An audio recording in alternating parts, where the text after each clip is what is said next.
وبشر المؤمنين الذين يعملون الصالحات أن لهم أجرا كبيرا.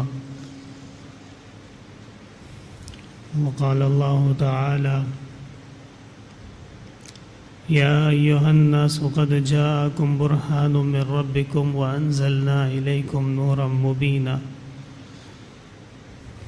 وقال النبي صلى الله عليه وسلم لعلي رضي الله عنه: لأن يهدي الله بك رجلا خير لك من حمر النعم.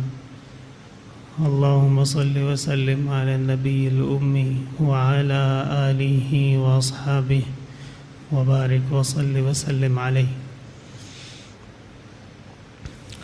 اللہ کے فضل و کرم سے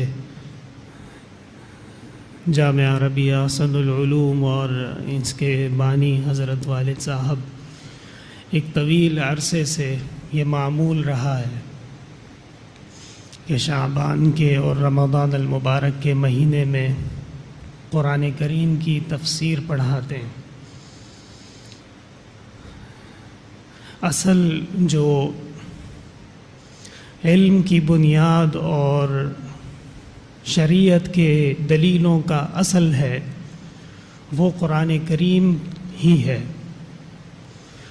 سارا سال جو آپ حضرات مختلف طلباء کرام دروس نظامی میں کتابیں پڑھتے ہیں، خواہ وہ حدیث ہو، فقہ ہو یا نحو اور صرف ہی کیوں نہ ہو، یہ جتنے بھی علوم حاصل کیے جاتے ہیں، آپ حضرات کو سمجھائے جاتے ہیں، استاد اور شاگرد آپس میں تعلیم اور تعلم کا سلسلہ جاری رکھتے ہیں. ان تمام علوم کا مقصد اور ان کا جو آخری منتہا ہے وہ یہی ہوتا ہے کہ قرآن کریم کی سمجھ آ جائے اور قرآن میں اللہ تبارک و تعالی جو فرما رہے ہیں وہ ایک مسلمان اس کو اچھی طرح سمجھ جائے. تو یہ بات بالکل واضح ہے آپ حضرات کے سامنے بھی کہ قرآن کریم کو سیکھنا اور قرآن کریم کے احکام کو سمجھنا یہی ایک مسلمان کا آخری منتہا ہے. لیکن بعض اوقات جو مقاصد ہوتے ہیں اس کو حاصل کرنے کے لیے پہلے اس کی تیاری بہت زبردست اور مضبوط کرنی پڑتی ہے. اور ہمارے علماء کرام نے جو ترتیب بنائی ہے درس نظامی کی، مدارس کی ترتیب ہے، یہ تمام وہ تیاری آپ حضرات کو کرائی جاتی ہے کہ اس تیاری کے بعد بندہ اس قابل ہو جائے کہ وہ قرآن اور حدیث اور متون فقہ کو سمجھ سکے اور امت تک آگے سمجھا سکے، پہنچا سکے. تو یہ تفسیر کا درس عموماً آپ حضرات جانتے ہیں کہ ایک عظیم درس ہوتا ہے. پورے پاکستان سے طلباء کرام اور علماء کرام تشریف لاتے ہیں، حضرت والد صاحب کے سامنے تلمذ اختیار کرتے ہیں. لیکن اللہ تبارک و تعالی کی حکمتیں وہ بہت عظیم ہیں، ان کی قدرت وہ بھی بہت بڑی ہے. اس وقت جو دنیا میں احوال ہیں، جو حالات ہیں، وہ اس بات کے متحمل نہیں ہیں کہ باقاعدہ ایک جگہ درسگاہ میں، مسجد میں ہزاروں کی تعداد میں طلباء کرام جمع ہوں، کیونکہ صحت کے مسائل ہیں اور بیماری کا خوف ہے. لیکن اللہ کے دین کا کام یہ ہمیشہ جاری رہے گا. دنیا کے اندر مختلف حالات آئے، ایک دن کے اندر بغداد جیسے شہر میں ہزاروں لاکھوں مسلمانوں کو قتل کیا گیا، اور اس وقت مسلمان یہ گمان کرتے تھے کہ اب شاید دین اسلام کا کام، علم و تعلم کا کام یہ آگے بڑھ نہیں سکے گا. لیکن اس کے باوجود اللہ کے فضل و کرم سے پوری دنیا اور عالم میں علماء کرام بھی موجود ہیں، مفسرین بھی موجود ہیں، محدثین بھی موجود ہیں۔ تو یہ جو ایک مجلس لگائی گئی ہے اصول اور اصل میں تو حضرت والد صاحب کو ہی تشریف لانا تھا، آپ حضرات کے سامنے درس دینا تھا، لیکن کچھ عوارض کی وجہ سے اور کچھ تھکاوٹ کی وجہ سے مجھے حکم دیا گیا کہ آپ جائیں اور طلباء کرام اور وہ حضرات جو پورے عالم میں اس وقت انٹرنیٹ کے ذریعے آن لائن درس سن رہے ہیں ان سے کچھ گزارشات کریں۔ تو اس سلسلے میں مختصراً آپ حضرات سے کچھ باتیں عرض کروں گا۔ پہلی بات یہی ہے کہ آپ جو بھی کام کریں وہ اللہ کے لیے کریں۔ جو ہمارا مطمع نظر اور مقصد ہونا چاہیے وہ صرف اور صرف اللہ کی رضا ہونی چاہیے۔ اگر ہم خدا نخواستہ کوئی اور مقصد حاصل کرنا چاہیں، دنیاوی کسی شے کے لیے ہم اپنا وقت لگائیں، تو یہ جو فائدہ مند علوم ہیں، علوم قرآن ہیں، علوم تفسیر ہیں، یہی العیاذ باللہ ہمارے لیے عذاب کا سبب بن سکتے ہیں۔ ہمیں جو بھی کام کرنا ہے، خواہ آج آپ تفسیر کے درس میں بیٹھے ہیں یا دنیا کے کسی بھی کونے میں بیٹھے ہیں اور تفسیر کا درس سننا چاہتے ہیں، تو یہ آپ کا مقصد ہو، یہ آپ کا منشا ہو کہ میں اللہ کی کتاب سمجھنا چاہتا ہوں اور اس کو سمجھ کر اس پر عمل کرنا چاہتا ہوں۔ اگر یہ بات ایک مسلمان اپنے ذہن میں ڈال لے تو خود بخود آپ کے دروس کے بیٹھنے میں اخلاص بھی پیدا ہو جائے گا، للہیت بھی پیدا ہو جائے گی، اور توجہ مزید دلانے کی انتظامیہ کو یا ناظم صاحب کو، ان لوگوں کو اس کی ضرورت نہیں پڑے گی کہ وہ آپ کو دوبارہ سے متوجہ کریں کلاس کے آداب کے لیے اور تفسیر کے درس کے آداب کے لیے۔ جب ایک طالب علم اور ایک مسلمان وہ خود یہ طے کر لے کہ میں اللہ کی کتاب پڑھ رہا ہوں اور اللہ تبارک و تعالیٰ کی کتاب کو میں سمجھ رہا ہوں، تو اس کا معیار اور اس کا مقصد اتنا بلند ہو جاتا ہے کہ خود بخود وہ ایک بہترین متقی اور تقویدار عالم بن سکتا ہے۔ تو جو کام آپ کر رہے ہیں اس فتنے کے دور میں، اس خوف کے دور میں، اس نفسی کے دور میں کہ دنیا اپنی جان بچانے میں لگی ہے، سارے لوگ اس پریشانی میں ہیں کہ کہیں کسی جگہ سے جراثیم نہ آ جائے اور ہمیں لپیٹ میں نہ لے لے، اس دور میں بھی اللہ نے ہمارے اور آپ کے لیے فیصلہ کیا کہ یہ قرآن اٹھائیں اور اس کو پڑھیں، اس کو سمجھیں۔ یہ بہت بڑی خوش قسمتی ہے، لیکن اس مقام کو پہچاننا ہوگا، اس مقام کو سمجھنا ہوگا، کہیں خدا نخواستہ شیطان کے حملے کا شکار ہو کہ ہم اس مقام کو گنوا نہ بیٹھیں۔ تو للہیت اور تقوی یہی تمام علوم اور دنیا کے تمام کاموں کے اندر ایک مسلمان کے لیے اساس ہے، یہ اس کی بنیاد ہے۔ اگر یہ نہیں ہے تو پھر باقی جتنے بھی علوم حاصل کیے جائیں، جتنی بھی کتابیں آپ کو یاد ہو جائیں، جتنی بھی تفسیری اقوال آپ کو یاد ہو جائیں، لیکن وہ فائدہ اور وہ مقصد حاصل نہیں ہوگا جس کے لیے اللہ تبارک و تعالی نے قرآن کریم کو نازل کیا ہے۔ تو پہلی بات آپ حضرات کے سامنے وہ یہ ہے کہ آپ حضرات خواہ تفسیر پڑھیں یا آپ درس نظامی کے اسباق میں بیٹھیں یا آپ دنیا کے کسی بھی کونے میں کوئی بھی دین یا دنیا کا کام کریں، تو اس میں اصل مقصد اللہ کی رضا ہونی چاہیے۔ ٹھیک ہے نا؟ جب یہ بات سمجھ میں آ جائے پھر اس کے بعد مختصراً یہ بات سمجھنی ضروری ہے کہ یہ قرآن کریم کیا چیز ہے اور یہ کیا حیثیت رکھتی ہے۔ دیکھیے، اللہ تبارک و تعالی نے انسان کو اس دنیا کے اندر بھیجا ہے، اور اس میں بھی اللہ تبارک و تعالی کی مشیت اور حکمت شامل ہے۔ اور جیسے کہ علماء کرام فرماتے ہیں، مثلا سورہ فاتحہ کی جو پہلی آیت ہے الحمدللہ رب العالمین، تمام کی تمام تعریفیں اس اللہ کے لیے ہیں جو تمام جہانوں کا رب ہے، مربی ہے، پالنے والا ہے، خالق ہے۔ تو یہ بات قرآن کریم کی پہلی آیت میں آپ حضرات کے سامنے رکھ دی گئی ہے کہ اللہ تبارک و تعالیٰ کا کیا مقام ہے، اور اللہ کی ذات وہ کیسی ذات ہے، وہ کتنی بلند ہے، وہ رب العالمین ہے۔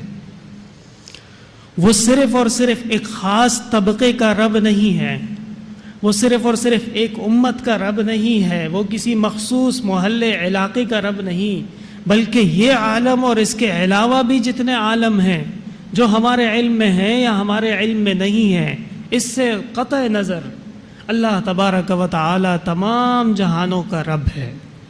رب کسے کہتے ہیں؟ رب یرب، تربیت کرنے والا، خیال رکھنے والا، کسی شے کو پالنے والا، یہ رب کہلاتا ہے۔ تو گویا کہ اللہ تبارک و تعالی وہ تمام انسانیت کے مربی ہیں، تربیت کرنے والے ہیں، بڑا کرنے والے ہیں، پالنے والے ہیں، خیال رکھنے والے ہیں۔ اور جو ذات خیال رکھنے والی ہوتی ہے وہ اپنی رعایا کو یا اپنے نیچے اپنے ذیل میں لوگوں کو گمراہ ہونے نہیں دیتی۔ سمجھ میں آ رہی ہے بات؟ تو دوسری آیت آ گئی الرحمن الرحیم، اللہ کی وہ ذات جو رحمان ہے اور وہ رحیم ہے۔ یہ جو الرحمن الرحیم اللہ تبارک و تعالی فرما رہے ہیں، اس کے اندر رحمان کا کیا مطلب ہے؟ رحمت والی ذات۔ اور رحمت کیسے فرماتے ہیں؟ ہر وہ معاملہ، ہر وہ کام کہ جس میں ہمیں اور آپ کو رہنمائی کی ضرورت ہے، سیکھنے کی ضرورت ہے، وہاں ہم اللہ تبارک و تعالی کی رحمت کے محتاج ہیں۔ ہمیں کچھ معلوم نہیں تھا بطور انسان کے کہ دین کیا ہے، شریعت کیا ہے، اللہ تبارک و تعالی کی کتاب کیا ہے۔ ما کنت تدری مل کتاب ولا الایمان ولیکن جعلناہ نورا نہدی بہ من نشاء من عبادنا۔ قرآن کریم میں اللہ تبارک و تعالی نے پیغمبر صلی اللہ علیہ وسلم کو مخاطب کر کے اور پوری امت کے لیے فرمایا کہ آپ کیا جانتے تھے کہ کتاب کیا ہے، ایمان کیا ہے؟ ولیکن جعلناہ نورا، یہ تو ہم نے ایک نور ہدایت بنا کے بھیج دیا، نہدی بہ من نشاء من عبادنا، اور اللہ تبارک و تعالی جسے چاہتے ہیں اس نور ہدایت سے وہ بے شمار فائدے اٹھاتا ہے۔ تو اللہ تبارک و تعالی کی ذات رحمان ہے اور رحیم ہے۔ اللہ کی رحمت کا یہ تقاضا ہے۔ ایسا رحمان نہیں ہو سکتا کہ اس کے بندے گمراہ ہو رہے ہوں، ایسا خالق رحمان نہیں ہو سکتا کہ اس کے بندے اندھیروں میں ڈوب رہے ہوں اور اس کے علم میں ہو اور اس کی نظر میں ہو۔ اللہ تبارک و تعالی کی یہ رحمت کا تقاضا تھا کہ پیغمبر تشریف لاتے اور اللہ کے بندوں کو وہ اللہ کی طرف متوجہ کرنے کا راستہ دکھاتے۔ اور اسی طرح بالکل بعید نہیں ایسا ہوا، اللہ تبارک و تعالی نے پیغمبر صلی اللہ علیہ وسلم کو مبعوث فرمایا، اور اس کے ساتھ اللہ تبارک و تعالی نے جو کتاب عطا فرمائی اس کتاب کا نام قرآن ہے، اس کتاب کا نام فرقان ہے۔ یہ وہ کتاب ہے کہ جو نورا نہدی بہ من نشاء من عبادنا، اللہ کا وہ نور ہے کہ جس کے بارے میں اللہ فیصلہ کر لیں اس کے بھلے کا تو وہ خود بخود ہدایت پا لیتا ہے، نور پا لیتا ہے۔ تو دوسری بات، خلاصہ کلام یہ ہے کہ آپ خواہ وہ یہاں موجود ہوں یا دنیا کے کسی بھی کونے میں ہوں اور کسی بھی درس میں ہوں، جہاں قرآن کی تعلیم اور تعلم کرائی جا رہی ہو، جہاں قرآن کریم آپ حضرات کے سامنے موجود ہو، جہاں علم تفسیر کا ذکر آ رہا ہو، جہاں مفسرین اور جہاں پہ قرآن کے معنی سمجھائے جا رہے ہوں، جہاں دینی مسائل سمجھائے جا رہے ہوں، تو یہ حقیقت میں اللہ تبارک و تعالی کی رحمت، ہمیں اور آپ تک پہنچ رہی ہے۔ آپ خود سمجھ لیجئے، عقل سے ذرا کام لیجئے۔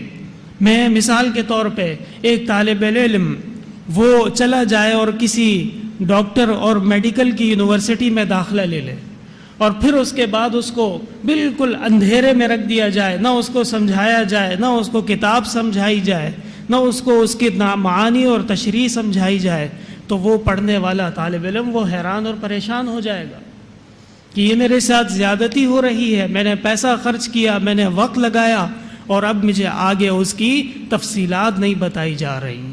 اللہ تبارک و تعالیٰ کی ذات ایسی نہیں ہے، وہ غفور اور رحیم ہے، وہ رحمان ہے۔ جب ہم اور آپ دنیا میں آئے بھی نہیں تھے، اس سے سینکڑوں سال پہلے اللہ تبارک و تعالیٰ نے اس کائنات میں ہر آنے والے امتی مسلمان کو بحیثیت خاص اور غیر مسلم کو بحیثیت عموم کے یہ قرآن کریم کی کتاب عطا فرما دی۔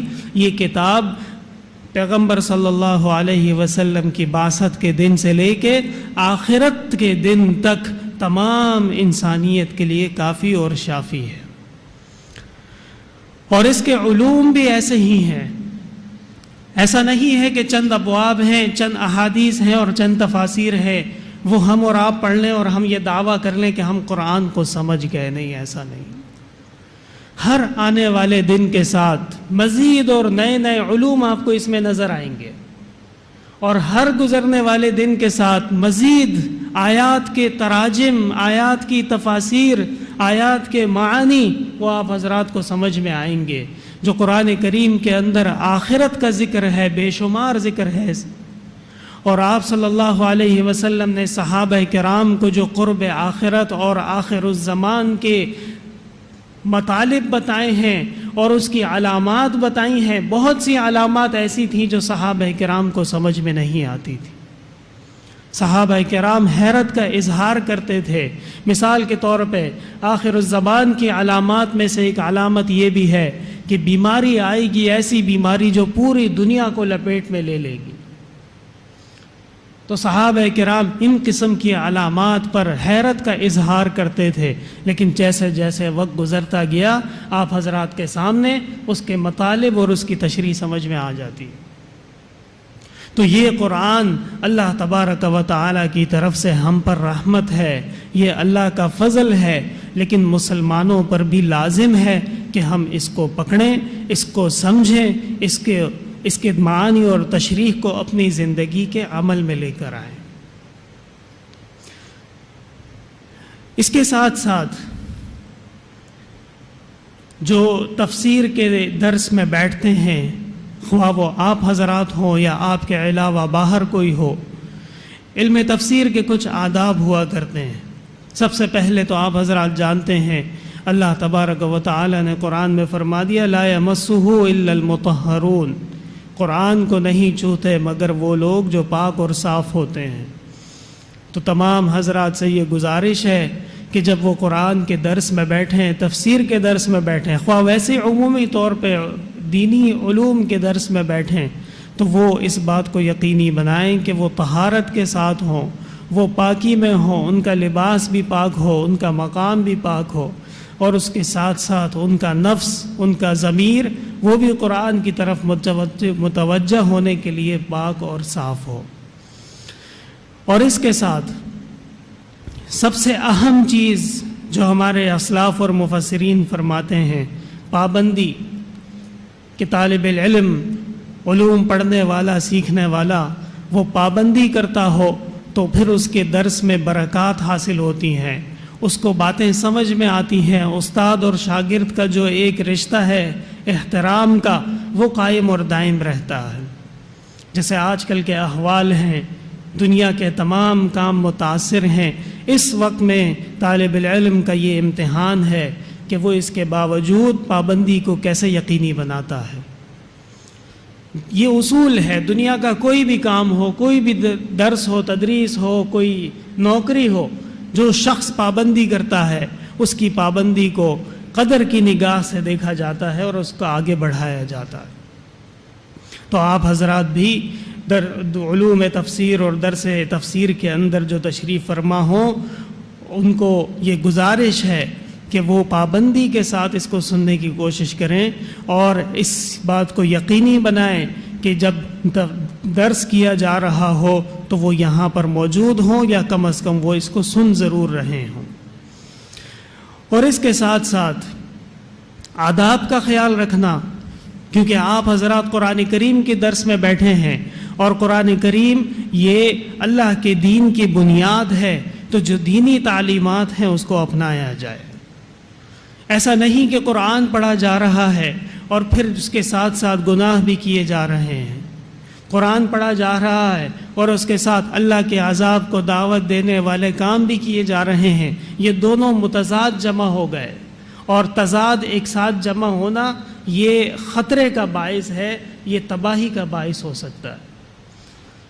اگر گناہ ہے تو پھر اس کے ساتھ یہ اللہ کے دین کے علوم جمع نہیں ہو سکتے، اور اگر اللہ کے دین کے علوم جو آئیں گے تو پھر اس کے ساتھ شیاطین کے وسوسے اور خیالات وہ جمع نہیں ہوں گے۔ امام شافعی رحمۃ اللہ علیہ ہمارے دین کے بڑے امام ہیں، آپ حضرات سے زیادہ کون جانتا ہوگا ان کو۔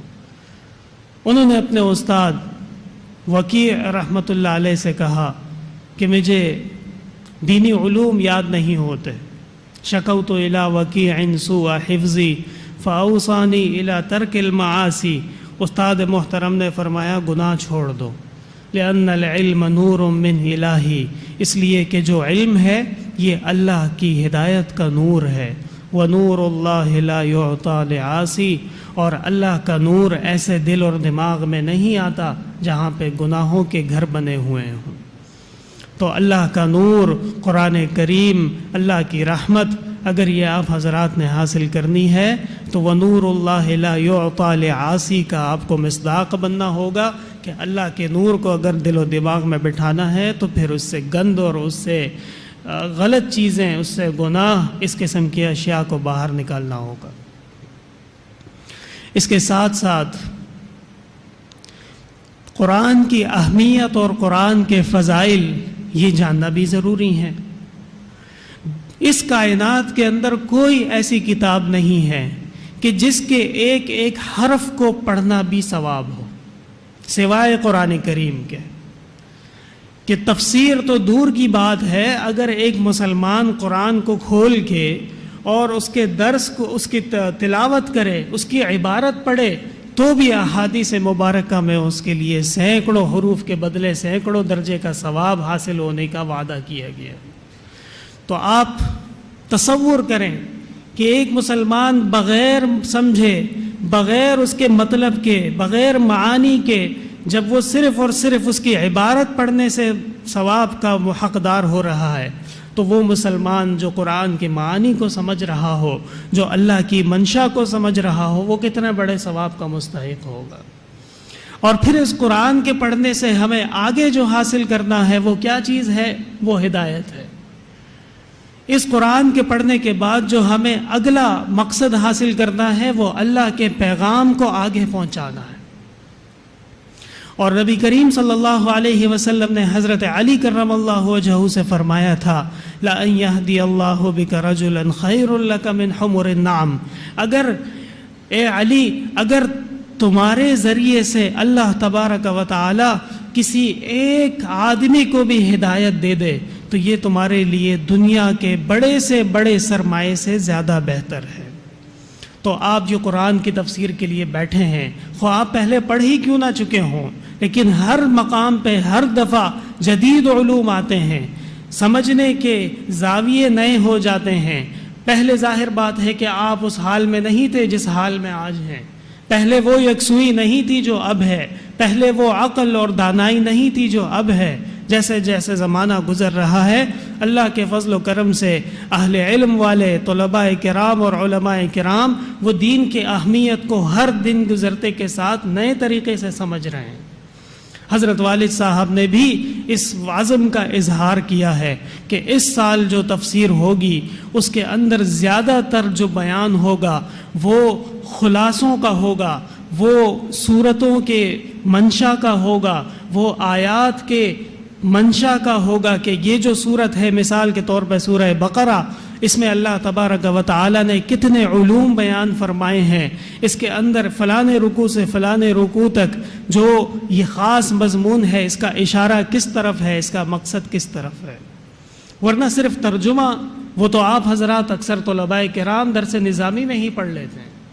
اس ترجمے کے ساتھ ساتھ قرآن کے جو خاص علوم ہیں، خواہ وہ روایات ہوں خواہ وہ درایات ہوں۔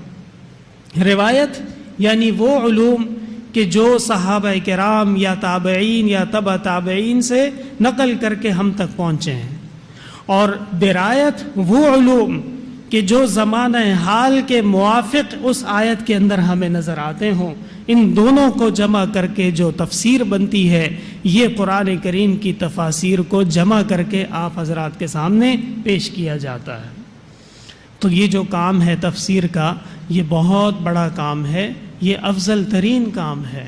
خیرکم من تعلم القرآن وعلمہ، حدیث شریف میں آپ حضرات نے سنا ہے، اللہ تبارک و تعالی نے ان حضرات کو بہترین اور خیر والا فرما دیا ہے پیغمبر صلی اللہ علیہ وسلم کی زبان مبارک سے کہ جو قرآن سیکھتا ہے یا سکھاتا ہے۔ تو آپ کے سامنے جو یہاں استاد بیٹھا ہو وہ بھی امت کے اندر سب سے خیر ہے، اور جو سامنے شاگرد بیٹھے ہیں وہ بھی اس امت کے اندر سب سے بڑے خیر والے ہیں۔ تو اس خیر کو ہم نے جاری رکھنا ہے، اس خیر کو ہم نے مضبوطی سے پکڑنا ہے، اور اس خیر کے ہوتے ہوئے اگر ہم گمراہ ہو گئے العیاذ باللہ تو یہ بہت بڑے نقصان کا باعث ہو سکتا ہے۔ میں نے آپ حضرات کے سامنے شروع میں ایک آیت پڑھی، یا ایھا الناس قد جاءکم برہان من ربکم وانزلنا الیکم نورا مبینا، اے لوگوں تم لوگوں کے سامنے اللہ تبارک و تعالی کی طرف سے واضح آیات اور واضح دلائل آ چکے ہیں، اور یہ جو ہم نے نور نازل کیا ہے یہ واضح نور ہے، یہ قرآن کی اہمیت ہے، یہ قرآن کی حقانیت ہے کہ پہلے زمانے میں، زمانہ جاہلیت کو اگر آپ دیکھیں، اس کا مطالعہ کریں تو اس وقت میں جو انسانیت کا حال تھا وہ بہت ہی برا تھا، بہت ہی پریشانیاں تھیں، جہل ہر جگہ میں پھیلا ہوا تھا، اور علم والوں کا کوئی نام و نشان تک نہیں تھا، اور اہل عرب وہ ہر قسم کی برائی کے اندر مبتلا تھے۔ لیکن جب یہ اللہ کی کتاب اور قرآن کریم نازل ہو گیا تو وہ عرب جو ہر قسم کی برائیوں میں مبتلا تھے وہ سب سے افضل ترین قوم بن گئے۔ ایسا ہے کہ نہیں؟ ان لوگوں میں جو مکہ کے ڈاکو تھے، جو مکہ کے شرابی تھے، اور مکہ کے اندر عجیب اور غریب قسم کے حالات اور واقعات میں ملوث تھے، ان میں سے ایسے مسلمان اور ایسے صحابہ کرام نکلے کہ آج دنیا ان کو یاد کر کے حیرت کا اظہار کرتی ہے، اور دنیا ان کو یاد کر کے اس کے مقابلے کا انسان پیش کرنے کے لیے وہ ممکن نہیں ہے۔ تو یہ تمام کمال کہاں سے آیا؟ یہ جو انسان کو بدل دیا گیا یہ کہاں سے آیا؟ صحابہ کرام نے اور کیا سیکھا؟ کیا ان کے پاس بہت مال دیا گیا ان کو؟ ہرگز نہیں۔ کیا ان کو کسی خاص یونیورسٹی میں داخل کیا گیا؟ نہیں، بلکہ قرآن کریم کی تعلیم اور آپ صلی اللہ علیہ وسلم کی صحبت، یہ دونوں چیزیں جب مل گئیں تو ان دونوں کے ملنے سے ایسے انسان تیار ہوئے کہ ان انسانوں کا مقابلہ اب عالم کے اندر موجود نہیں ہے۔ پیغمبر صلی اللہ علیہ وسلم اس وقت ہمارے اور آپ حضرات کے ساتھ موجود نہیں ہیں، دنیا سے تشریف لے گئے۔ البتہ قرآن کریم موجود ہے۔ قرآن کریم کا یہ اعجاز ہے، یہ اس کے حق ہونے کی دلیل ہے کہ آپ صلی اللہ علیہ وسلم کے اوپر جس طرح یہ نازل ہوا آج ہمارے اور آپ کے سامنے اسی طرح موجود ہے۔ انا نحن نزلنا الذکر وانا لہ لحافظون، جیسے اللہ تبارک و تعالی نے اس کو نازل فرمایا، آخرت تک جب تک یہ دنیا میں موجود ہے اسی حال میں رہے گا۔ ٹھیک ہے، تو یہ قرآن کریم آ گیا۔ البتہ صحابہ کرام نے پیغمبر صلی اللہ علیہ وسلم کی صحبت اختیار کی تھی، اور پیغمبر صلی اللہ علیہ وسلم اس دنیا سے تشریف لے گئے۔ انک میت وانہم میتون، اس دنیا کے اندر جو کوئی بھی ہے اس نے موت کے مرحلے سے گزرنا ہے۔ لیکن ایک بات یاد رکھیے، پیغمبر صلی اللہ علیہ وسلم کی غیر موجودگی میں آپ نے کن کی صحبت اختیار کرنی ہے، اس کے لیے اگر آپ حدیث کو دیکھیں، پیغمبر صلی اللہ علیہ وسلم نے اس دنیا سے جانے سے پہلے باقاعدہ مسلمانوں کو بتا دیا۔ کیا بتایا؟ العلماء ورثۃ الانبیاء، کہ اگر میں نہیں ہوں تو پھر کس کی صحبت اختیار کرنی ہے؟ علماء کی صحبت اختیار کرنی ہے۔ تو اے طالب العلموں، اے دنیا والو، جہاں تک میری آواز پہنچ رہی ہے، میرا آخری پیغام اور آپ حضرات سے درخواست یہ ہے کہ اگر ہم میں ابو بکر جیسے افراد پیدا ہونے ہیں، اگر ہم چاہتے ہیں کہ ہم عمر جیسے اعمال اپنا لیں، اور اگر ہم چاہتے ہیں کہ ہمارے معاشرے میں عثمان اور علی جیسے لوگ ہوں، تو ہمیں دو چیزوں کو لازم پکڑنا ہوگا۔ نمبر 1 اللہ کی کتاب، اور نمبر 2 وارث الانبیاء کی صحبت۔ سمجھ میں آ گئی بات؟ اللہ کی کتاب، اس کو مضبوطی سے پکڑنا ہوگا، اس کو سمجھنا ہوگا، اس کی تفسیر اور اس کی تشریحات ہمیں سمجھنی ہوں گی جس طرح صحابہ کرام سمجھتے تھے۔ صحابہ میں سے ہر صحابی وہ خود ایک مفسر ہوا کرتا تھا، اور قرآن کے ایک ایک معنی کو، ایک ایک آیت کو اپنے شاگردوں کو سمجھایا کرتے تھے۔ ہمارے جو حالات ہیں، ہم جس زوال کی طرف جا رہے ہیں، وہ اسی وجہ سے جا رہے ہیں کہ آج آپ دنیا میں نکلیں باہر اور جا کے دیکھیں، ہمارے معتبر لوگ، وہ لوگ کہ جن کے ہاتھوں میں ہم نے اپنی سلطنت دے رکھی ہے، جن کے ہاتھوں میں ہمارے شہر اور ہمارے ملک ہیں، ان سے ذرا پوچھیے کہ قرآن کی فلانی آیت کا کیا مطلب ہے۔ اپنی طرف سے الٹے سیدھے ترجمے وہ کر دیں گے، اپنا الو سیدھا کرنے کے لیے۔ اس لیے اپنا الو سیدھا کرنے کے لیے، کیوں؟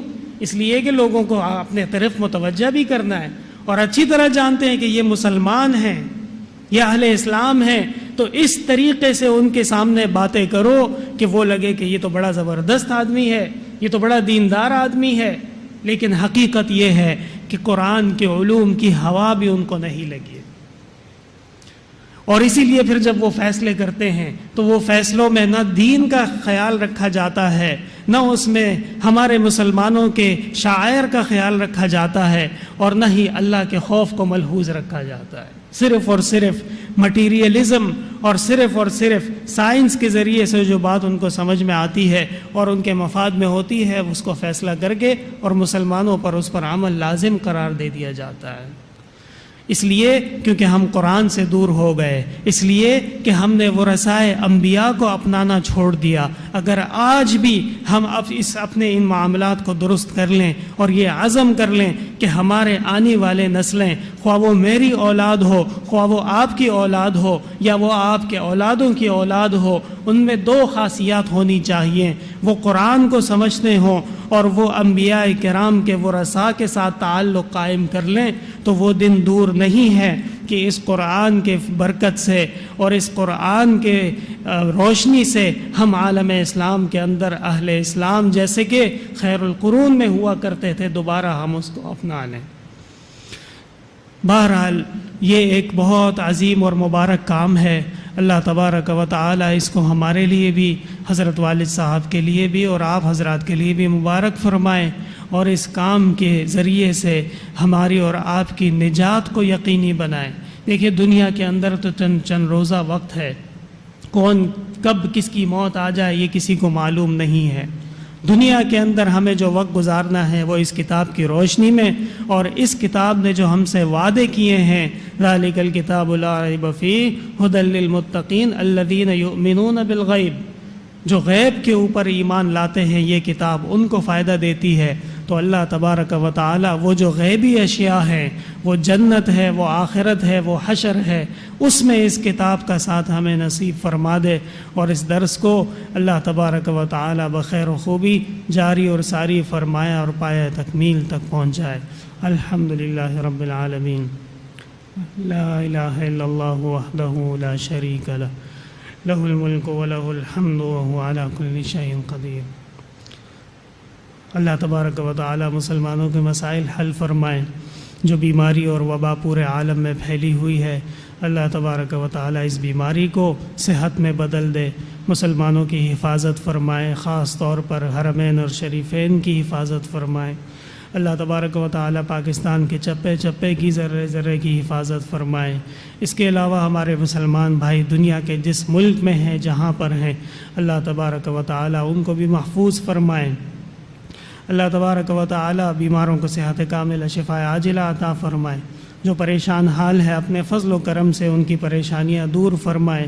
ہمارے جو مسلمان بھائی اس دنیا سے کلمہ گو حالت میں گزر گئے، اللہ تبارک و تعالی ان کو جنت الفردوس میں مقامات عطا فرما دیں۔ یہ دورہ تفسیر کا درس جو ایک طویل زمانے سے قائم اور دائم ہے، اس کے لیے دعا فرمائے اللہ تبارک و تعالی اس سلسلے مبارک سلسلے کو تا قیامت قائم و دائم رکھے۔ حضرت والد صاحب کا سایہ مغتنم ہمارے اور آپ کے سروں پر قائم اور دائم رکھے، اور یہ جو توحید کا فیضان ہے، تفسیر کا فیضان ہے، فقہ کا چشمہ ہے، اللہ تبارک و تعالی اس کو ہمیشہ قائم و دائم رکھے۔ ربنا تقبل منا انك انت السميع العليم وتب علينا انك انت التواب الرحيم وصلى الله تعالى على خير خلقه محمد وعلى اله وصحبه اجمعين برحمتك۔ کل اسی وقت انشاءاللہ تعالی حضرت والد صاحب پھر درس فرمائیں گے۔